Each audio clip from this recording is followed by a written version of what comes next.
आगे बढ़ते हैं और अब हमारा अगला विश्लेषण देश के सभी माता पिता को बहुत ध्यान से देखना चाहिए। भारत में तीसरी लहर के अनुमान के बीच सिंगापुर में कोरोना के एक नए स्ट्रेन ने पूरी दुनिया को डरा दिया है। यह नया स्ट्रेन बच्चों पर तेजी से हमला कर रहा है और यह दुनिया के लिए अच्छे संकेत नहीं है। ध्यान से सुनिएगा। सिंगापुर में रविवार के दिन संक्रमण के 38 नए मामले दर्ज हुए और वहां पिछले एक साल में नए मामलों की संख्या यह सबसे ज्यादा है।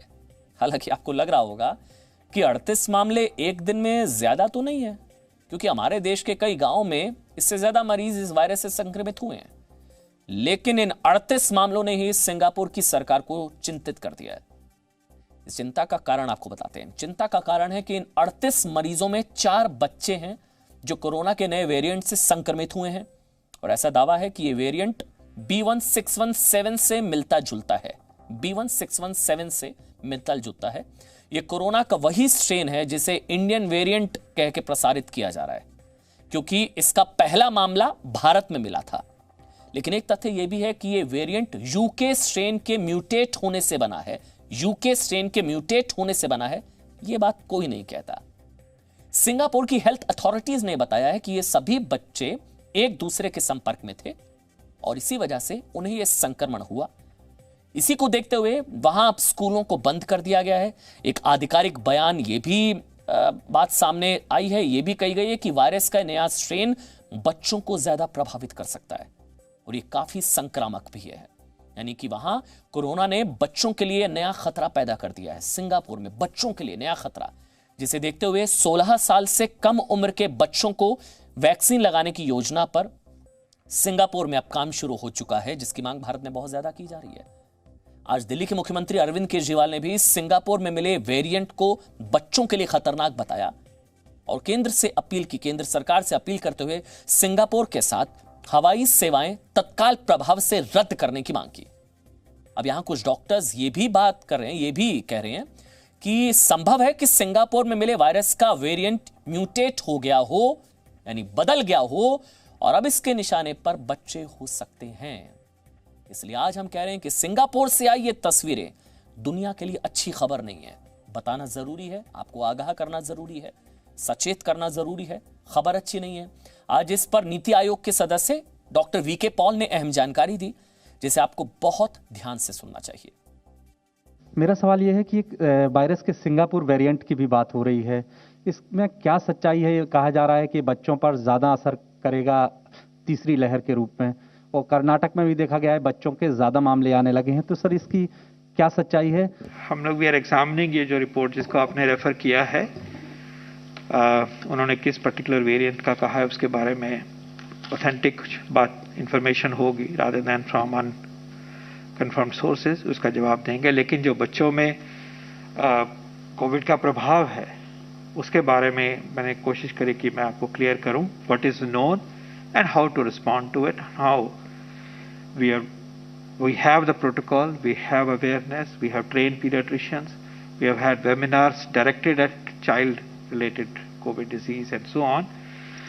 और in a way it is also reassuring कि बच्चों में सीरियस डिजीज नहीं होती, सिंपल तरीके से ही वो फैलाए नहीं इन्फेक्शन, ये एक पार्ट है, और सिंपल ट्रीटमेंट पैरासीटामोल वगैरह से ही उनका इलाज हो जाता है। लेकिन ये याद रहे कि अगर वायरस अपना स्वभाव बदलता है तो ऐसा स्वभाव ना बने कि जो ज़्यादा इफेक्ट करे। इसके ऊपर भी नज़र रहनी चाहिए, नज़र है, और इसको हमारे जो सिस्टम से हम इन चीज़ों का वॉच करते हैं, जो एपिडेमियोलॉजी ऑफ द पेंडेमिक, उसमें इसको वॉच करेंगे और समझेंगे और जैसी रिस्पांस की ज़रूरत होगी वो करा जाएगा। सिंगापुर ही नहीं, सिंगापुर के अलावा ब्राजील में भी हालात अच्छे नहीं है। ब्राजील में पिछले कुछ महीने में कोरोना वायरस से 5 साल से कम उम्र के 2200 बच्चों की मौत हुई है। 2200 बच्चों की मौत, और इस पूरी दुनिया में इस बीमारी से मरने वाले बच्चों की संख्या सबसे ज्यादा है। यहां समझने वाली बात यह है कि वहां इस संक्रमण से अजन्मे बच्चों को भी खतरा माना गया है और यह ट्रेंड पूरी दुनिया के लिए एक बुरी खबर है। इसे आप ताइवान की तस्वीरों से भी समझ सकते हैं।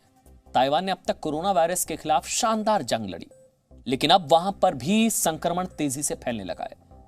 रविवार को ताइवान में 333 नए मरीजों की कोरोना रिपोर्ट पॉजिटिव आई, जिसके बाद बच्चों को इस संक्रमण से बचाने के लिए राजधानी ताइपे और रेड जोन वाले इलाकों में स्कूलों को बंद कर दिया गया।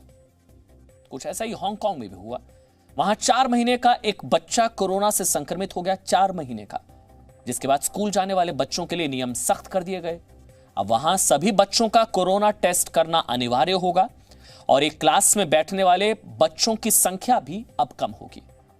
इन देशों के ये हालात एक ही संकेत दे रहे हैं, और वो ये है कि अब संक्रमण के निशाने पर छोटे बच्चे हैं, और हमारे देश के लिए खबर अच्छी नहीं है, संकेत अच्छे नहीं है।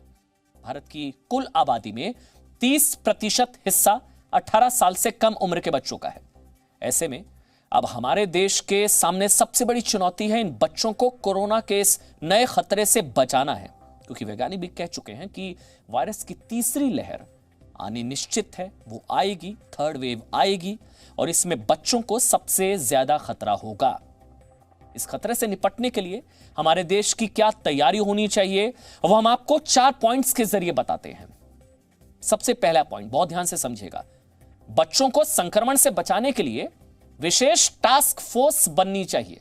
बच्चों के लिए विशेष टास्क फोर्स, उन्हें बचाने के लिए, जो नए मामलों की समीक्षा करके भविष्य के खतरे से सावधान कर सके, 3rd वेव के संभावित खतरे से सावधान कर सके। दूसरा पॉइंट, सभी स्तर पर अस्पतालों में बच्चों के इलाज के लिए बेड्स की व्यवस्था करके रखनी चाहिए। ऐसा नहीं है होगा तब करेंगे, नहीं, करके रखनी चाहिए। तीसरा पॉइंट, जरूरी दवाइयों की पर्याप्त सप्लाई तैयार रखनी चाहिए। और आखिरी पॉइंट, बच्चों के लिए जल्द से जल्द, यह सबसे जरूरी है, बच्चों के लिए जल्द से जल्द वैक्सीन की उपलब्धता पर जोर देना चाहिए। बच्चों का वैक्सीनेशन जल्द से जल्द होना चाहिए। हमने आपसे पहले भी कहा था कि ये जो कोरोना वायरस है ना, ये दरअसल सिस्टम की व्यवस्थाओं की पोल खोलता है। हमारी किस तरह की तैयारियां हैं उसकी पोल खोलता है। जब इसकी पहली लहर आई थी, याद करिए, तो देश में मास्क, पीपीई किट और अस्पतालों में आईसीयू बेड्स की बहुत कमी थी। जब इन सभी कमियों को दुरुस्त कर लिया गया तो कोरोना की दूसरी लहर आई, और इस लहर में 45 साल से कम उम्र के लोग ज्यादा मर रहे हैं। अब क्या कमी है? ऑक्सीजन की। उन्हें ऑक्सीजन की जरूरत भी ज्यादा पड़ रही है, यानी कि दूसरी लहर में ऑक्सीजन से जुड़ी व्यवस्था की पोल खुल गई। लेकिन अब सरकार ने ऑक्सीजन की पर्याप्त आपूर्ति के लिए कदम उठाने शुरू कर दिए, और यह संभव है कि वायरस अब तीसरी लहर के रूप में आकर नई कमियों की पोल खोले। इसलिए इससे बचने के 2 ही तरीके हैं, पहला सावधानी और दूसरा तैयारी।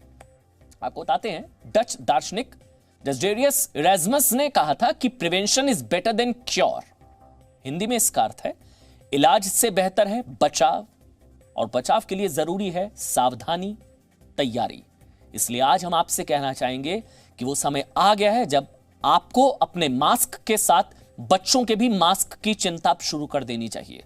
बच्चों के लिए जब तक कोई वैक्सीन नहीं आती, सबके जहन में सवाल होता है बच्चों के लिए वैक्सीन कब आएगी, लेकिन जब तक नहीं आती तब तक मास्क ही उनके लिए वैक्सीन की तरह काम करेगा। कोरोना के खिलाफ सबसे बड़ा हथियार। सिंगापुर स्ट्रेन अगर बच्चों के लिए ज़्यादा डेंजरस है तो हमें बहुत दिक्कत हो सकती है। अगर एक बच्चे को है इन्फेक्शन और सेकेंड वेव जो रिग्रेस होगी, धीरे धीरे ईज होने लग जाएगा, मार्केट में बच्चे जाने लगेंगे, मॉल्स में जाने लगेंगे, प्ले ग्राउंड्स में जाने लगेंगे, प्ले एरिया में जाएंगे, ग्राउंड्स में, तो फिर वहाँ से अगर एक बच्चे को इन्फेक्शन होता है तो क्योंकि बच्चे जो हैं वो कॉमनली नियमों का पालन नहीं करते हैं, उनके मास्क, उनका सैनिटाइजेशन हैंड्स का वो ना के बराबर ही होता है, बार बार कहने के बाद भी वो इतना फॉलो नहीं करते हैं। तो ये है कि अगर किसी एक बच्चे को होता है तो रैपिडली सबको हो सकता है। 100% तो इनमें से कोई भी वैक्सीन इफेक्टिव नहीं है। वैक्सीन से ये हो सकता है कि डिजीज़ की सीवियरिटी कम हो जाती है। इन्फेक्शन तो हम कॉन्ट्रैक्ट तब भी कर लेते हैं, but severity of the disease will be less.